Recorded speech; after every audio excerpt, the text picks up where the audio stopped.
Welcome to the Mike Litton Experience podcast. Mike has over 31 years experience in real estate, finance, and investing. He's passionate about being a father, a teacher, a realtor, an investor, and a leader. Everyone has a story, and our passion is to help them tell it. And now, introducing the host of the Mike Litton Experience, Mike Litton. So what can you expect from the Mike Litton Experience? You can expect stories that will inspire, motivate, advice that will sharpen your focus, and expert information on real estate, finance, and market conditions. Scott Mann, thank you so much for being our guest again on the Mike Litton Experience. I'm super excited for our time together. And I'm as we talked about before we hit record, everybody has a story and our passion is to help them tell it.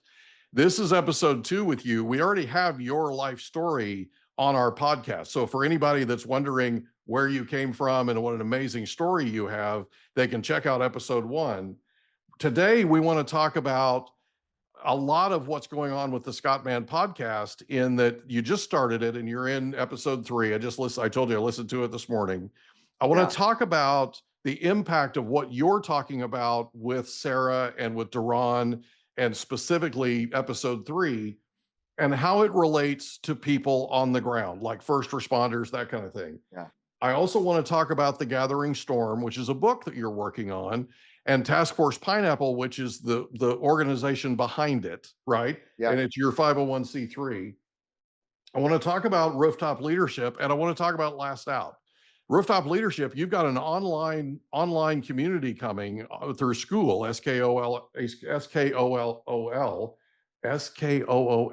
Hello, I can spell. And then, and we want to talk about that. We want to talk about your Rooftop Leadership executive get-togethers. Like you're calling them camps, right? Is that right?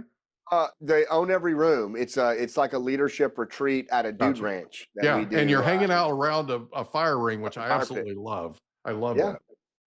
So we're all about unplugging with you, right? You know, getting out of the churn, baby, right? That's it. Yeah.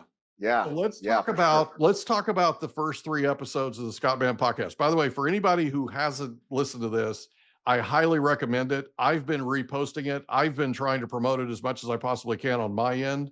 I'm recommending people that I talk to, and I'm sending it to first responders, by the way, so that they can get a feel for what's going on.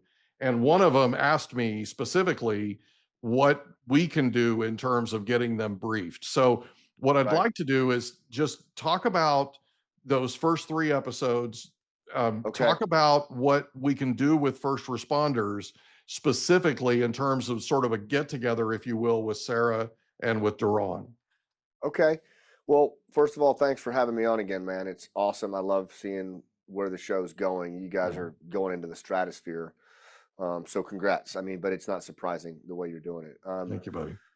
The Scott Mann podcast had just launched a few weeks ago, and I think you and I talked about this earlier, but I've been doing podcasts for a while in kind of true audio form, and they were really an extension for me of connecting to folks when I was going through a pretty dark time with the recovery and relief of our allies in Afghanistan in 2021. I was way out over my skis with this group we called Task Force Pineapple.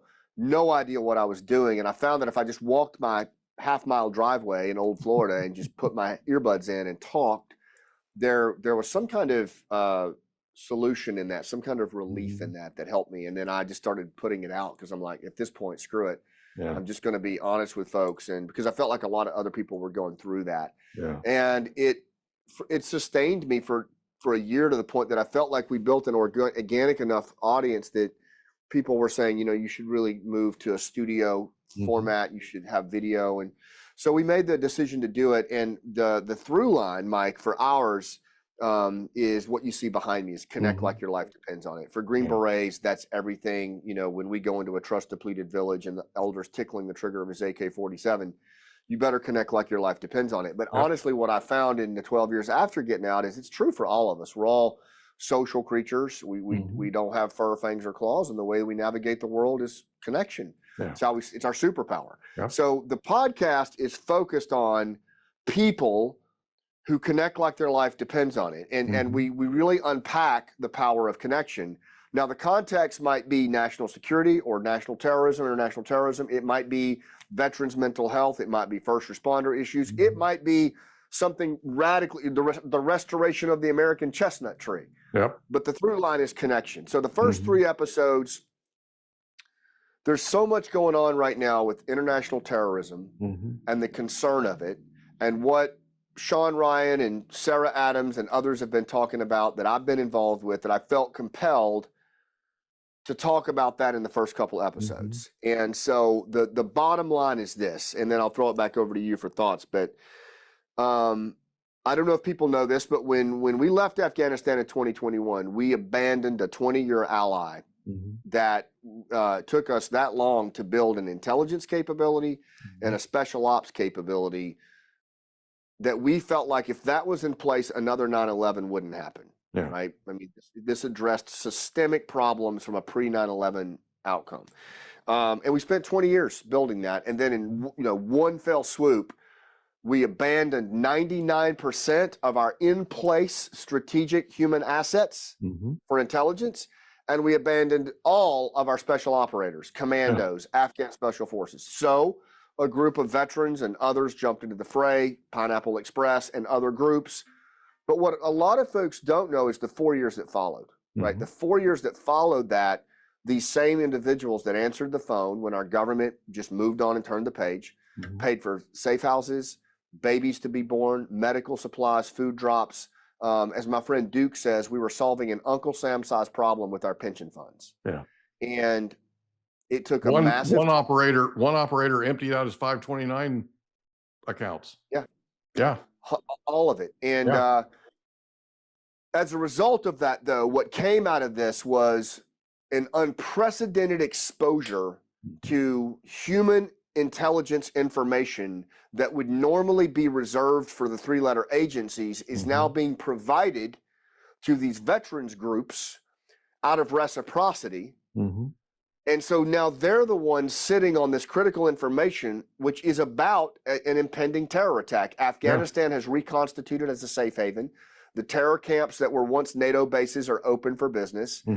More than 20 terror groups, including Al-Qaeda, are in the country, and they are re-engaging on a threat stream that involves an October 7 style attack on the United States, we think within a year.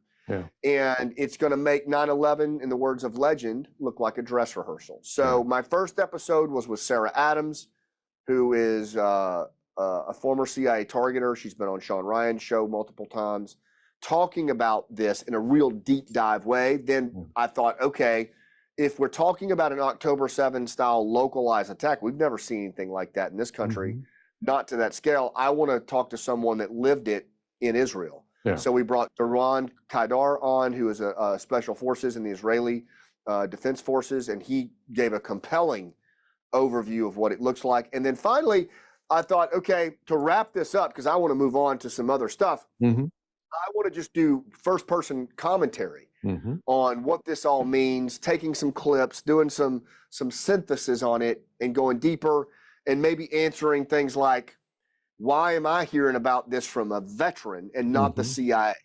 Why should I believe a veteran who's been out of the Army for 12 years versus the agency who's telling me nothing right now, or the administration? So that's what episode 3 is. So that's where we are. And a lot of feedback is coming our way from, like you said, first responders, local citizens who hear this and they think, man, we got to do something.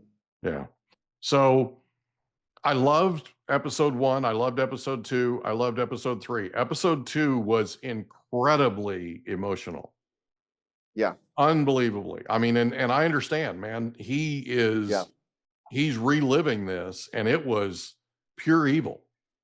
It was pure evil. And the best thing about episode 2 was Doron brought home to us the sort of intensity that's coming here, right? And they're here, right? They're already here. It's just a matter of when they go, right? So what I want people to understand is, if you see something, say something, right? Yeah. if you're a first responder, and I had reached out to you, just so everybody knows, I had reached out to you last week about how can we plug our first responders in? And the answer was, there's a way to do this through you, and you actually have Sarah and Duran engaged in this, where you guys can get together and you can brief. You're doing it with sheriffs in Florida already, but you can get together with local groups and you can, first responders, and you can brief them on what to watch out for, what to look out for, get specific, that kind of thing. Talk about that for a second. If people are interested in doing that, how do they reach out to you to get that done?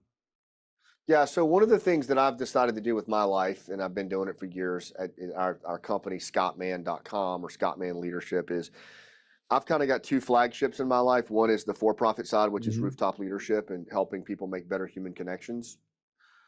The other is the nonprofit side, which is we've rebranded now as Task Force Pineapple. We were focusing mostly on veterans' mental health through storytelling, but now because of these weird events that have happened since the collapse in Afghanistan, where we find ourselves at the epicenter of a growing terror threat that we're getting high fidelity information on, and a government that is arguably just kind of now coming back in the game. And I'm going to leave politics out of this. This is I'm speaking as an issue-based former warfighter.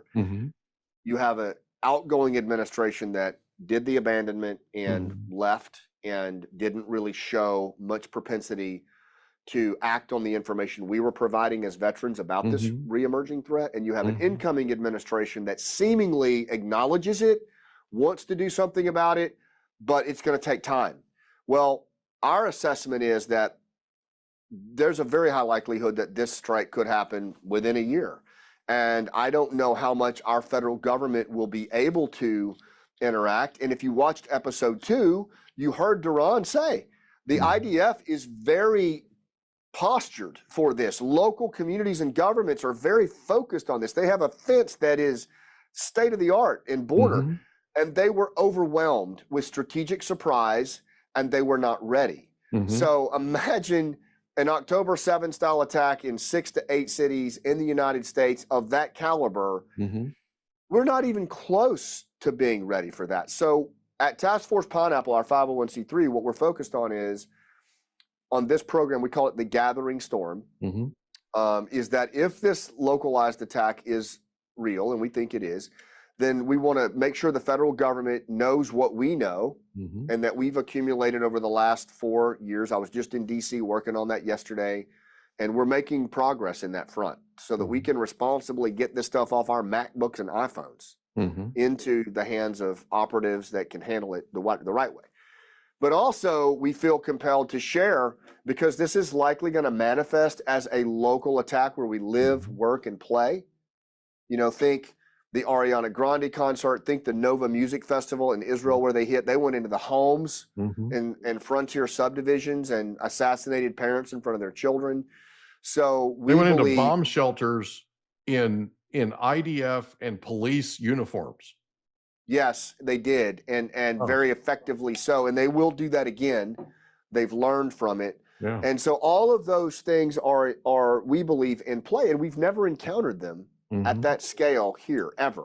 And so our belief is we need to responsibly collaborate with state and local officials, as well as private citizens and community groups, religious groups, to just have an informed conversation about what we've seen and heard.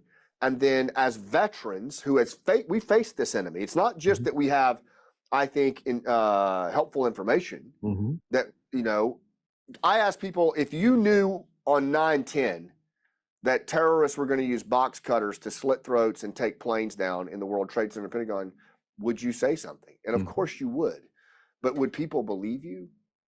You know? And so that's the dilemma. And so that's why we're doing this in iterative conversations. But our goal, Mike, is to sit down in various forums, both as veterans who have this information on one hand, but who have also dealt with this enemy. We have gone up against individuals who will fight to the death. We have gone up with individuals who blow themselves up, who target schools. We've seen them. We know what they look like and how they fight. And we can help have conversations with law enforcement and religious groups and daycares and city councils, emergency operation centers on how to think about this responsibly. And we can take lessons learned from Mumbai in 2000, I want to say 06, but I'm not certain, October 7 attacks, the Russian theater. And we can share those in a helpful way with people on the ground. And that's what we're really doing with this project. We have a book coming out called The Gathering Storm that will lay this out. We're doing community engagements over online. We'll try to travel where we can. And then we're also engaging the federal government. So it's a three-pronged approach. So Sarah mentioned that sheriffs are looking for certain indicators, right? They're looking for certain things, like they're drugging these attackers with these particular drugs, or they're doing this, they're doing that. This morning on your podcast, your third episode, you mentioned and highlighted what Duran said about there was a meeting that the IDF had the day before October 7th, literally on October 6th. And they were saying, we need more training, we need more of this, we need to be on more of a readiness type posture. And they're like, oh no, we're fine. We're in the safest place we've ever been. Anthony Blinken told us just a few months before October 7th that the Middle East was the quietest it's ever been, the most secure it's ever been, the most peaceful that it's ever been. I want people to understand this. I want people to understand what hubris sounds like, right? Yes. And it's important that they understand that this is available. If you're a first responder and you're listening to this or you're watching this, you can reach out to Task Force Pineapple and you can arrange to have this briefing done, correct? Yeah, absolutely. You make great points all across the board here, and I want to try to unpack it a little bit. But like tfpineapple.org is our website, and I know you'll put that in the notes and everything. But if you go there, we're in the process right now. It's been overwhelming, the response we've had from first responders, sheriffs, law enforcement, who they get it, man. And I've had federal law enforcement reach out to me from the Joint Terrorism Task Forces saying, keep going. Keep going. Like it's so, it's one of those things you kind of know you're onto something. And admittedly, it's like I've told people, I don't feel like I'm qualified to do this. I mean, yes, I've dealt with this threat, and yes, I see a lot of this information, but I know there's people far more qualified than me to lead this discussion. But until they do, I guess we will. And I, that's kind of how it feels. But the outreach, Mike, has been overwhelming. And so we're to the point right now that we're putting a form on tfpineapple.org where you go there, fill it out, because we can't respond fast enough. But we are putting together different mechanisms and ways that we can work with you to help get your community informed. And let me just be clear. I'd love to do it for free. We do a lot of free things. I can't do that because we're a 501c3, but we have to, the people that are doing this have to earn a living somehow, and they're leaving their jobs to do it. So it's I think a very reasonable amount, but the book is, I think it's like 10 or 15 bucks. And then the sessions are, you can book like an hour for your group for like $1,000, but that's, I think, a really good investment. If people really need it and they can't afford it, we'll figure something out. So that's that. But the other thing, you're a nonprofit, but you're not a non-expense. Exactly. Okay. So that's what people need to understand, right? Nonprofit doesn't mean that you do things for free. Nonprofit means you're not making a profit, but you still have expenses. You've got to pay your people for the time that they're spending away from their gainful employment to do this. And everybody doing this has a day job, including me. I have a job. This isn't, like I said on my podcast, episode 3, I don't even want to be doing this. I mean, I retired 12 years ago. And most of us just want our lives back, but we're not going to do that until we're responsibly relieved. And we feel like we have pushed across the table to state and local leaders what we know. Now, the other thing I just want to say is a lot of people, it's easy to say, okay, I got what Duran said, and I heard what Blinken said, but that's over there. But I want you to know that when the New Orleans attack happened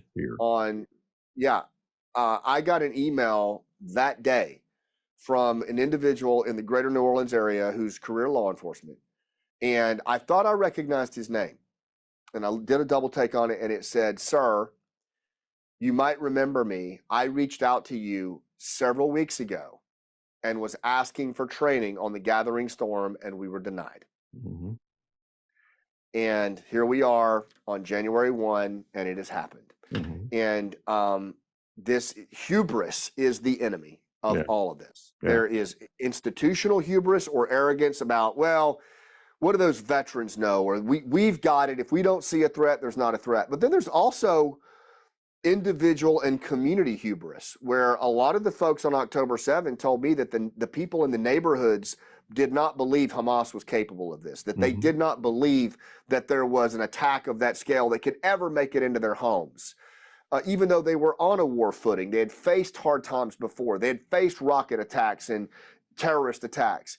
The people that lived there didn't think it was possible either. And I'm telling you, when you're dealing with an enemy like Al-Qaeda, ISIS, who have an apocalyptic view of the world, they don't care or worry about what our response will be, because they don't intend to live beyond it. They don't care. Right. You have to understand that you're playing a different game here. And what logically rationalizes in your mind is not even the same arena they're playing in. Yeah. And if you don't make that mindset shift and you allow hubris to tell you everything's going to be fine, it's the same, in my opinion, as sitting on the front porch of your beach house while a hurricane Cat 4 is coming, and you heard it on the Weather Channel that it's coming, but there's just no way it's going to hit here. Right. And you would think, well, that's just stupid. Well, yeah, it's the same thing metaphorically. Yeah. No, it's true. I do have, you mentioned in, and I think it was Sarah that mentioned it in episode 1 of the Scott Mann podcast, that we just turned the phones off. We just turned the phones off to our Afghan sources. And I'm talking the 3-letter agencies just turned their phones off, right? Yeah. And so the only place they have to deliver this information, this intel, if you will, is to operators like you that still have contacts with them. Yeah. And so I think it's important for people to understand, do we think, or do we believe, because you're much more tied into this than I'll ever be, do we believe that the 3-letter agencies are going to turn the phone back on? I do. But there's a few things that we have to address here. And if there's any folks from the agencies watching this, I'm saying this to you with all respect, nothing but props for what you do for a living. I've seen your work for years. I know your work. And I know that a lot of this has to do with senior leadership. Oh, sure. So let's just be clear. Well, they're not turning the phone off themselves, right? They're doing what they were ordered to do. No, but the effect is the same, right? I mean, if you don't answer the phone, you don't answer the phone. And what I can tell you, Mike, is that unequivocally, without reservation, I can say that I've personally witnessed some of the most senior, highly vetted sources in the entire inventory of Afghanistan completely abandoned by the intelligence community. And I've personally seen it. I've personally spoken. And if I told you the names of who these individuals were, you would be astounded. You'd be like, there's no way that our government abandoned that level of leadership, right? I mean, I'm talking people at the highest placement within Al-Qaeda, ISIS, the Taliban. I mean, as an example of the level of betrayal and abandonment that took place during August of 2021, the Minister of Women's Affairs, Hasina Safi, the most wanted woman in Afghanistan, who was literally being hunted by the Taliban for standing up for women, Pineapple had to move her out through a sewage canal and a 4-foot hole in the fence. I was going to say, she's in the book.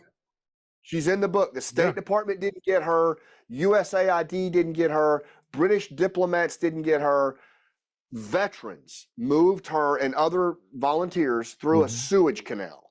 So if that doesn't share, and so what I'm trying to say here is these were the people that were giving us the information on what Al Qaeda and ISIS were doing in regards to the homeland. And for 20 years, it kept us safe. Yeah. When those phones got hung up and the veterans picked up the line, they immediately assumed the health and welfare, morale, trauma intervention, babies being born, reciprocity started to occur. And over 4 years, those people who already had access and placement didn't trust the agency anymore. So they started giving the information to who? The veterans and the Intel alumni that They had no trusted. outlet. They had no outlet. Yes. Now that's Twilight Zone episode number 1. Twilight Zone episode number 2, to make this gathering storm the perfect storm, is that exactly at the time that the agency chose to do that, the administration, State Department led by Antony Blinken, and the CIA made a conscious decision to enlist the Taliban, their former 20-year enemy, as a partner in counterterrorism, as a partner in hunting ISIS. And not only were they a partner, they were paid millions of dollars in counterterrorism money to roll on targets that were ISIS targets.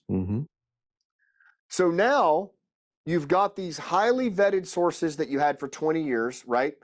And there's no way in hell they're going to talk to these agency guys anymore, because they're talking to the Taliban. And if they do talk, they're going to get killed. And it happened over the last 4 years. Sources were actually killed because of that stray voltage and the Taliban rolling them up. We also have it on very high authority from very, very senior place people that you hear the Taliban 2.0, they're moderate, they're a new type of Taliban, and they're actually a good CT partner. What we're hearing from those that were abandoned is that is absolute crap. The targets that they are rolling on are low-hanging fruit. They're showing us what we want to see, and the reality is they are two sides of the same coin, and they will always set their differences aside when it comes to targeting the United States. Now, will Al Qaeda take credit for the next homeland attack? I don't think they will. Everyone I've talked to, including Masood, I said they will use surrogates. Sarah said they've rebranded.